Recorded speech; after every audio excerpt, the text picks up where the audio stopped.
I said, yes, they do. So let me show you what I said that that drew the ire of a lot of people. The question was from Bradley Osborne. Let's end this debate here today.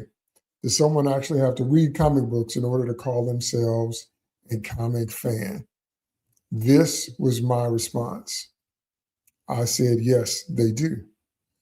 There's no other area in life where someone calls themselves a fan of anything, yet don't consume any of the content.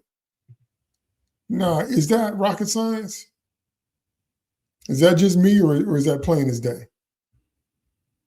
Okay, there's no other area where you might call yourself a fan of something, anything, but you don't consume any of the content.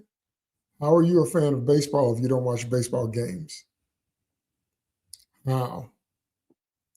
How are you a fan of the Olympics? How are you a fan of ice skating if you don't watch ice skating? How?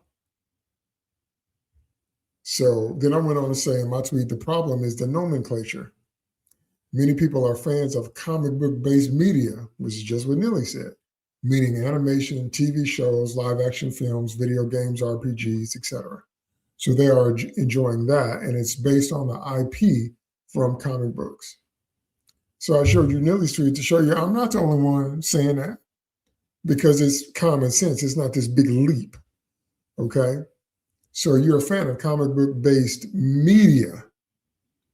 The intellectual property comes from comic books, but that's not what you're consuming.